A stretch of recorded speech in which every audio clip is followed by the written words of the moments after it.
15-20 насны залуучтайгаа 7 хоногийн хугацаатайгаар байгальтай илүү ойрхон. За дээрээс нь тэнд амьдрахын тулд ямар арга ухаан хэрэгтэй тэр бүгдийг манай оролцогч залуучууд маань өөрсдөө бие даан авдгаараа бусад хөтөлбөрүүдээс мөн вайсын хөтөлбөрүүд дундаас онцгойрох онцлогтой гэж ойлгож болох байхгүй.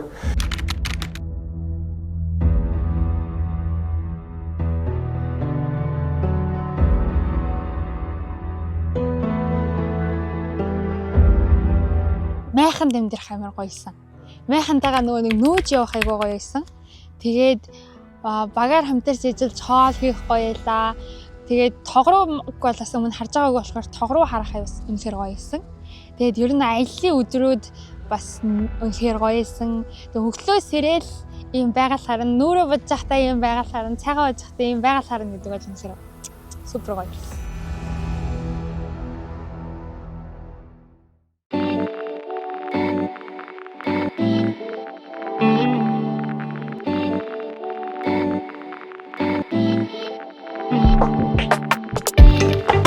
Сэтгэл бүр үнэхээр өндөр байна. За тэгээд би Ховд аймгийн хүүхэд тэгээд баруун бүсийнхаа аймагуудаар л аялж үзсэн болохоос биш ингэж зүүн аймаг ийм хангаа бүсээр нэг явж байгаагүй. За тэгээд энэ хүүхэд бол үнэхээр цансаг байгальтай. Хаашаа чарсан нов ногоон тал уулан ногоон нуур цөөрөм ихтэй мод бас маш их газар байна. Тэгээд тэрийг хараад бол үнэхээр сэтгэл аюу хөдлөж исэн.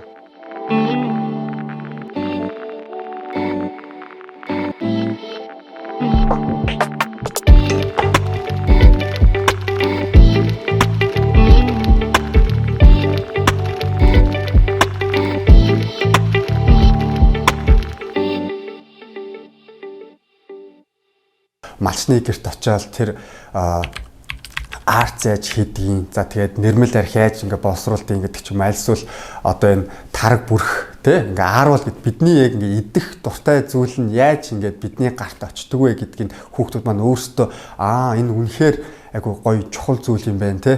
Бид нэр энэ ахуйгаа яг үндэ мартцсан байгаад байгаа юм биш үү? Үндэ энэ бидний яг ингээ мартсан зүйлээ бид нэрийг эргэн санаад тэр одоо амьдралын арга ухаанаа ирээдүйн хойчуудтай ингэ заламж холбоо болохын тулд яг нэг хөтөлбөрийг бид нэр хийгээд байгаа. Яг өдөр тутмын хөтөлбөрүүдээс шинэ ингэ мэдээлэл гэж ядсан штэ. Мэдээлэл авж байгаа. Харин миний хувьд яг мэдлэг гээ илүү тодтогмоор байна. Тэр нь юу вэ гэх юм бол илүү бие даад сурж байна. Бие даалгавар юу байгаа вэ гэх юм бол одоо ингэ хувийн зохион байгуулалт өглөө босоод майхан дотроо ингээд 10 метр бүгдийн жин том болгоо тийм бүгдийн цэгцэл имлээд за тэр тэнд байгаа энэ зүнхний тэр уутанд байгаа ч юм уу тэрийг маш сайн цэгцтэй толгойтроо органайз хийгээд тэрийг ингээд бэлэн болцоо 5 минутын дараа шууд дараагийн хөтөлбөр рүү орох тийм тэр маань илүү намайг ингээд улам ингээд хурдыг маань нэмээд тэгээ хамгийн гол нь өөрийгөө гоё ингээд зохион байгуулалтад байлгаж сурж байгаа. Энэ маань болохоор бас миний бас жоохон хөгжүүлээд авсан 7 өдрийн хугацаанд олж авсан хамгийн чухал чадруудын маань нэг байлаа.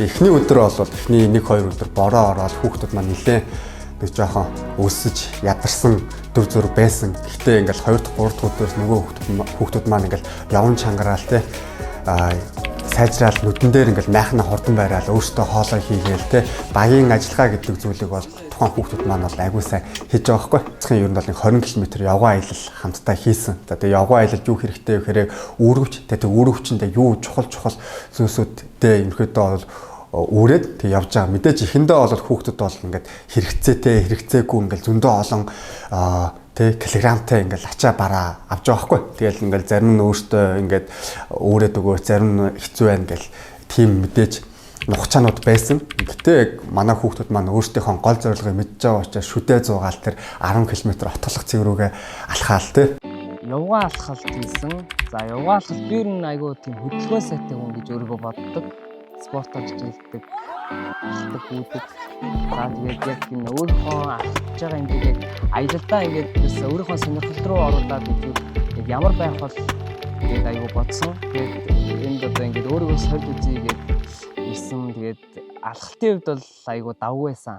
Би бол давгүй юм бэлээ алхачаар юм бэлээ л гэж бодсон. За тэгээд За энэхүү дотоодын солилцооны хөтөлбөрийг бид бүхэн хурхуудны байгалийн нууц газартай хамтарсан зохион байгуулсан. Тэгээд тэдгээр байгалийн нууц газрын хамт олон маань маш эргээр за тэгээд урайлахгүй бидний хүлээж аваад тэгээд манай хүүхдүүдэд бас сургуульд орж болох юм байна гэж санал тавьсан. Тэгээд яг энэ хурхуудны байгалийн нууц газрын онцлог нь гэх юм бол ус болон намхраг газартай. За дээрээс нь бас Монголдо бас анхдагч шувуу бөгжүүлдэг суурин гэдэг утгаараа яг энэ хоёр сургалтыг бидэнд ингээ санал болгосон. За тэгээ эхний сургалт нь бол энэ ус болон намхраг газар нь тэгээ юугаараа онцлогтой юм бэ? Тухайн газар нутгийн шавж болон ургамал эдгээр зүйлийг бид нэр яагаад хамгаалах ёстой, хайрлах ёстой юм те. Тэгээ тэднийг хэрхэн таних ёстой юм бэ гэдэг шууд цүнхээ өрөөл. За энэ яг ямар ургамал бай. За энэ ямар шавж бай те. Энэ шавж нь одоо байгаль экологч ямар үүрэгтэй юм бэ? Яг энэ гинжин хэлхээ гэдэг зүйлчийг эргээд л одоо байгаль экологийн тэмцэрийг хэрхэн хадгалж байгаа юм бэ гэдэг